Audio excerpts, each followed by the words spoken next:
Welcome to Mindfulness Manufacturing. My name is Trevor Blondeel. Spending 25 years in manufacturing, I discovered the real impact we have on turnover, communication, and the ability to manage change is how we show up. That's the essence of emotional intelligence. In each episode, we bring a guest or message to expand your skills, engage your people, and grow your organization.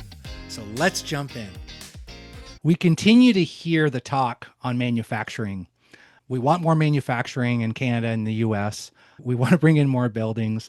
We've got people like myself in that Generation X, 50 years old stage that feel like we're in the best place and want to keep driving our career. People entering manufacturing have dreams of progressing their career, making good money, and having a good life. We run this podcast to be more mindful and to manufacture greatness in our plants. And sometimes we run out of gas. We burn out, we make sacrifices at home, we get in this whole work-life balance conversation. In my wonderful community, I have a friend, Kathy Oneto, and she wrote a book called Sustainable Ambition. Welcome to the show, Kathy. Thank you for having me, Trevor. It's a pleasure to be here. You run your own coaching and consulting. You have your podcast as well. And we're going to leave all these links in the show notes. I've got your book here, Sustainable Ambition, that just came out recently. And I've read and kind of really made some dots to manufacturing, and I'm just excited to kind of have these conversations. But for our listeners, how did you become the expert on this? Like, you've done a lot of research, you've done a lot of interviews and a lot of work on yourself. How did you get here? It's a great question. It's interesting. When I reflect back, I really have been thinking about this all my adult life. I was just one of those individuals who started with questions early on about what is success to me and what do I want? And is this a goal I want to pursue? Early on in college, in a really intense undergraduate business program, going into a class during finals week or just before finals week and seeing yet another assignment on the board that was going to be due for a class. I just lost it. It was kind of this first experience with burnout or overwhelm at a young age. Of course, that happens in college, but it left a mark. Over the course of my adult life, I was always making choices around, how much intensity or how much focus do I want to be putting toward my work versus the things I want to be pursuing in my personal life. Even the decision I made in my first job coming out of undergrad was a strategic choice in that regard. I've been asking these questions over time, as well as how do I navigate my career over time and what choices do I want to be making? And again, I am a natural hard worker. I tend to like to do a lot. Some people might say I'm a bit of a perfectionist. I don't think so, but in moments I perhaps am. I enjoy working and have to self-manage. I've definitely burned out before. So a lot of these practices I've learned myself because I've been searching for answers. Yeah, and our listeners are searching for answers, so I'm glad you're on the show because you have some answers, and because you've studied what works and what doesn't. Really appreciate your framework in the book, and it's a real problem because we're not attracting as many people. Like, there's 400,000 jobs open right now in the U.S. in manufacturing, and we want to bring in more manufacturing plants. I'm working with a client right now, and people are just asked to come. Some of the senior leaders are asked to come in on the weekends, already working 10, 12 hours a day. Then there's texts at night and the kids got this, and we're just trying to pull it all together. Even myself, I've only been home 2 nights in the last 5 weeks. And it's stuff going on with my parents, and I'm just came from the editing retreat with AJ. That's how we met. We had the same author coach. Okay, Trevor, what is all this for? At what point am I disappointing myself because maybe I haven't done enough that I think I should do, to the point of, okay, this is not probably going to be great if I think I'm going to launch this new CRM system, keep this podcast going, keep this client going. And I know the manufacturers right now, they're in this space. I'm going to read a quote that was just like, oh, I got to read this. Humans are not machines in a factory. We aren't meant to operate at a consistent, demanding pace all the time. We are meant to operate between two states of using our energy and replenishing it to remain resilient. I think this idea that many of us, right, get into this, especially today. I think it's what our society kind of breeds, that, ambition, success is about driving hard all the time. And I think that One of the things I really want to say, this is probably going to be my end takeaway. This is my biggest lesson in having written this book and continued to research as I was writing the book. Just this sense of remembering that we are human. And as humans, we have certain tendencies, don't always work together. They can cause problems for ourselves. So, Hmm. what I mean by that is, for example, we have a natural tendency to want to add. We have a bias toward adding things to our list or wanting to do more. And we are also overly optimistic about all we can do. So it's not surprising that we end up in this space of wanting to do more. By the way, also as humans, we are naturally ambitious, we're naturally goal oriented, we want to accomplish, we want things for our lives. Hmm. So it's easy to get into this trap of wanting to do a lot, etc. And then our cultural norms today also are kind of suggesting that we're meant to always be on. And technology is not helping matters. I was just looking at this data and seeing the trends of how much we work while we're on vacation, as an example. To me, I can link it back. If you look at the data of how that trend has gone and how it has shifted in terms of the percent of us who are working while we're on vacation, it's connected back, I can probably say, to when the BlackBerry first came out, or when we started to have laptops and take work home with us. And so these devices are also not helping us. And so I guess one thing I just want to say about this, and we'll come back to, because I'm talking about now like more the load, right? Yeah. Like how much we put on our plates as opposed to necessarily the energy level. We can come back to that too. But just the sense that, be kind to yourself is the first thing. Be Hmm. generous to yourself that this is naturally going to happen. This is why I invite people to be more consciously ambitious. It takes intention, it takes pausing to look at what is happening in our lives and to step back and question, am I really working on the right things for me? What Yeah. really matters right now? And then what choices can I make to kind of rationalize things and focus where I need to? You just gave me flashbacks. I was laying in my bed, middle of the night, and I wake up and I grab my BlackBerry because they had put an app on the phone where I could see where all the line rates were at. Because then that was helpful. Not. It's like, what am I doing? Like that BlackBerry, you're so, just I just you just took me back because it's kind of like that's when it started. When I didn't have the Mm-hmm. BlackBerry, then it'd be like a phone call, right? I might get a phone call in the middle of the night and there's somebody that's going to call. But with BlackBerry, it just took a whole new level because now I could see where the lines were at. And it's like, oh, this line three is red. Oh, I wonder what's going on. Maybe I should call in at 3 in the morning and not sleep. What is going on, Kathy? Yeah, it intervenes as opposed to, hey, trust the people on the floor. If there's really an urgent thing where they need you, they will call. Yeah. Right. Yeah. And what happens when all of a sudden you as a leader are looking at those line rates in the middle of the night and you are the one that actually intervenes? It takes away responsibility and autonomy from the people on the floor, right? Yes. And giving them the trust that, like, hey, you got this. Right. And so there's a lot that can be managed in that regard. That gets into my model around clear expectations, accountability. And if we're holding people accountable in a transparent, kind way, then we honor them by not checking our phones and calling them in the middle of the night, just letting it go. And with manufacturing, is so hard, Kathy. There's so much pressure for how many parts we make the last hour, this last shift. And then we start and then we have a bad week, and then a second bad week, we start to question everything that we're doing, and it's not sustainable. It's not sustainable. I want to focus on the third part of your model, but explain your model to the audience. Sure. We all try to manage a lot in our lives and talk about it wanting work life balance. I personally don't really like that term. Really, what we're trying to do is navigate making these choices for ourselves. My model is about finding more sustainability by aligning the right ambitions at the right time with the right effort.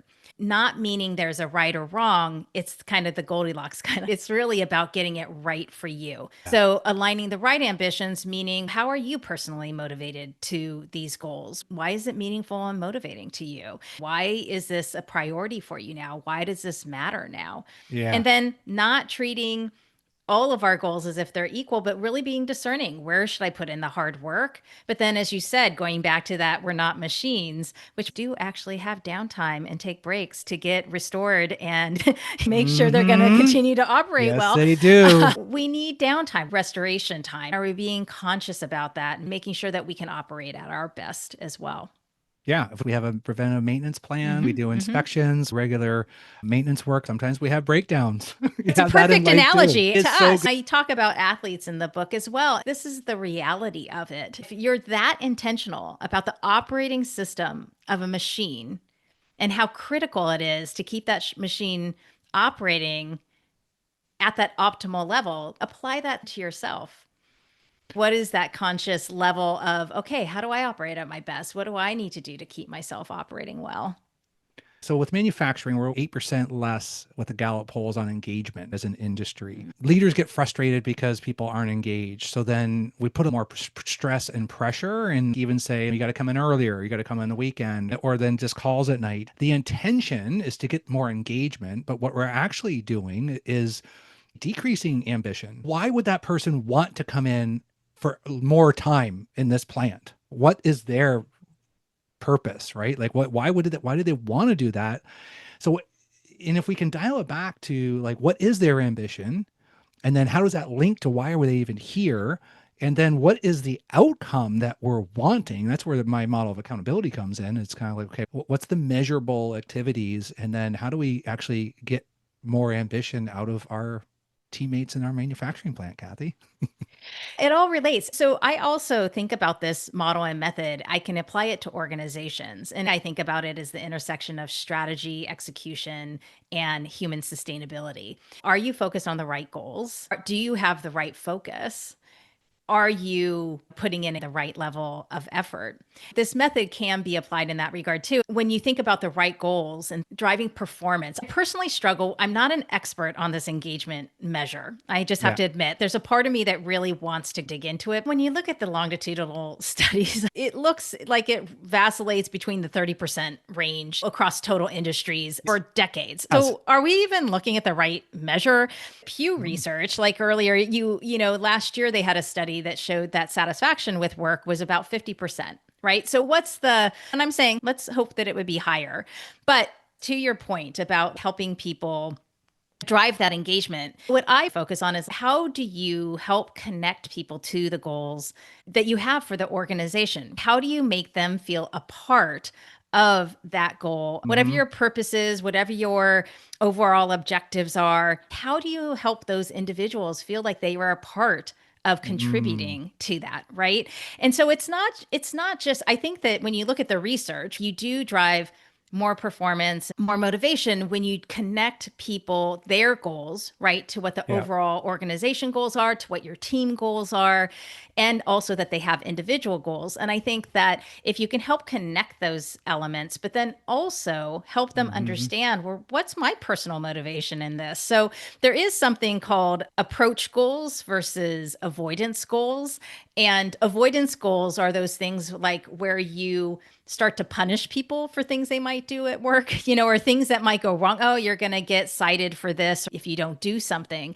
And Yeah. avoidance goals are not as motivating, kind of like extrinsic motivators. They're not as motivating as approach goals, which are more about personal motivation and how you get people connected to their work. Mm. So those are some things to think about. It's kind of like the example of the janitors working as part of the space program who are saying, like, I'm not just mopping floors here, I'm helping to put a man on the moon. Or Yeah. people who are cleaning not hotel rooms, but well, even you could say hotel rooms, who are like, hey, I'm helping people have a tremendous travel experience. Or somebody cleaning a hospital room who's saying, I'm helping to care for these patients and create a welcoming environment for their families. There's a lot of power in what people are contributing at work. It is often more than just a job. And I think this is the burden of leadership. When you take a leadership role, it's no longer just my way or the highway. Now it's situational leadership. I appreciate what you're saying because I haven't heard it framed that way before. Because I just meeting with someone this week and it was just around leader standard work. So there's some areas where we could measure whether we're doing this or not, like closing out vacation time, kickoffs in the morning. There's just certain things that are measurable. But now that you say it that way, it doesn't sound so good anymore because those are all kind of avoidance ones, right? I'd have to think about that a little bit Yeah, more. I guess it's going to be a balance, right? It's never this or that. It's an and it's like, but what I maybe I'm not doing enough, Kathy, is just connecting it to, what is the ambition of that person? Are we using that language to that person? Like, do we know that person ticks, right? And can we have a more, because my book is on deeper conversations, right? That's how we get results. So maybe it's a deeper conversations around what's your personal ambition in all this. Yeah, and I mean, and sometimes it just to give people some additional language too, because one thing that I think is interesting is that yes, I use the term ambition. And honestly, I don't know how many people always think about that term. I Mm-hmm. also use the term goal Okay. interchangeably with ambition, or you can just say what matters to you, what's important for you right now, or how do you want to grow right now? How does this contribute to what matters to you in your life? I share that because I think it's akin to what you're saying, but just Yeah. to invite additional language. One of the reasons I wrote the book is one of my origin stories is reading the book, How Good Do You Want to Be? By Paul Arden. And he has like one of the opening pages is an image that's asked that question and then has visuals of people ending Mm. with Napoleon. It's like, do you want to be quite good, very good, the best in your field, the best in the world? I just kind of paused when I saw that. And it was like, huh, I really hadn't thought about truly like, you know, am I really wanting to be at that level, and in what do I want to be at that level? I only share that just to say not everyone I recognize is going to be thinking about ambition as a term, Right. but they might say what are my goals for my life Yeah. or for this year, and what am I trying to accomplish? Mm. Yeah, just thinking that through, and maybe it's not being the best in the area, and it's making some choices. So this is maybe where you can kind of help the listeners who are driving in right now. So they're like, okay, so what can I do right now, Kathy? And I'm kind of thinking like, in manufacturing, it's just that whirlwind. You get sucked in. There's enough going on that will pull you if you're not intentional on what is your ambition for that day. What are you intentional on? And the story that I connected to your book, which was super helpful to read and make me reflect. Such a great authorship, Kathy. It's so well written. And I thought about this production manager that basically just stopped going to all his meetings and focused on this super important project, which changed everything for him. And if he didn't do that, then like he had that ambition, he had the goal, and it was just like the pressure was on that gave him permission. But so what do we do if we just feel like we're going back in? Kathy, how do I not get stuck in this today? In terms of shifting mindset or not just getting into the rote, here's what I'm stepping into. I think about the 20 and 80, right? Sometimes we put effort in just wherever, but it's like if I just did okay in this area, if I just asked permission not to go to these meetings and focused over here, then I would get more output out of that. That's something that I was kind of resonating what you wrote about. I think one thing, as I was just thinking about what you were sharing in terms of people are driving in, they're wondering what they could do. There's a couple things that are coming to mind for me. One is to really being intentional in a moment to create a sense of sitting in your car or right before you walk in the door and treating it as this transition point Mm, or reflection to choose like either who do I want to be today as a leader? People might think this is corny, but there's some research by Professor Dan Cable who has done research around self affirmation. If you acknowledge yourself as a leader, it helps you drive your engagement, get reconnected, and build your confidence. So it's like, who am I? Who am I going to be as a leader today? How do I want to show up yes. today? What are those core elements of who I want to be that Mm, can support me in showing up as a leader and how I want to like drive impact in my organization and with my people? So even that, just being like, look, it doesn't have to take a lot of time. That yeah. can take literally a Yep. minute to pause, take a deep breath, check in with yourself and make a choice. How do I want to be with this? Take 5 minutes, 15 minutes before you start your day to say, what's really important today? What needs my attention? And where do I want to put in that focus or that hard work? Not treating everything as if they are equal, I think is what you're getting at that I Yeah. shared in the book. There are ways to remind ourselves. I have to do this for myself, like the Pareto principle, the 80-20 rule. What if I gave just 20% and it's going to get me 80% of the way there? That for most of us, is actually 100% of what you need. Where can you carve out some time for dedicated focus or attention? That could also be like, you know what, that 20%, I'm going to focus on my team. There's a number of different, the other part of it is that I don't think it has to take a ton of time. I Mhm. think it just goes back to what you're saying, which is how do you be intentional and pause for a moment to say, what's really important here? And then how am I going to be choiceful in terms of where I'm investing that time and hard work? Kathy, I believe in your work, and I believe it's going to help manufacturing because it's just really hard, right? It's just hard. You walk in those doors and sometimes it feels like you're carrying a backpack, and it's like, I like that. Like, who do I want to be today? What's important to me? And what do you want to leave the listeners with today? Well, I'm kind of come back to what I shared earlier. I know this might sound soft for you manufacturing folks, Let's hear it. but just I hear what you're saying in terms of this being hard and the intensity and kind of like the drive, drive, drive. And I guess I just want to offer this lens of again, just be generous with yourself, be generous with Mm-hmm. your team, be generous with yourself, just in terms of the sense of like, this is hard, it is intense. And to remind yourself, I guess the other thing I want to come back to, because we really didn't come back to kind of like the machines and driving hard all the time, is just like, one of the things I do think we often get wrong as leaders in particular, not investing in that downtime. We think that we have to be driving hard all the time. Here, small breaks make a big impact, even if it Mm-hmm. is 2 minutes of box breathing or stepping out and taking a walk outside for a few minutes, allowing your mind to wander for literally 5 minutes. It doesn't have to take a lot of time. It can really make a difference. And for the listener, I know what happens. Sometimes we get judged. We're in this plant for 10 hours, and some days there's no daylight. And it's like, well, what's Trevor doing walking around outside? Well, it's because I want to sustain my ambition. I want to be more productive. And I know from the science. And like you said, with statistics, I don't know if it's the measurements or what's going on, but it's not moving on the output. So it's not woohoo because like we haven't been doing it as much. And maybe if we start doing some of this, we're going to see a different outcome because it's not a choice anymore. We have to take a different approach to get a different result. And we got to be able to kind of sustain this. So Kathy, you got great website, great tools. I did the quiz that's out there for the listeners, and you got great resources in there. 30 minutes, we just couldn't pack in as many tips. We'll leave all the links in the show notes for the listeners. Great book. You can pick it up on Amazon or Audible. I really appreciate hearing your voice that you read the book. How do the listeners best follow you? Yes, I think the best way to follow me is on LinkedIn, but you can also sign up for my newsletter on my website, sustainableambition.com. You can listen to my podcast on any podcast Yes. player, which is Yes. also called Sustainable Ambition. We will leave the links to that podcast as Yeah. well. And just so many resources. So thank you for being so generous. And thanks for coming on the show. Thanks so much, Trevor.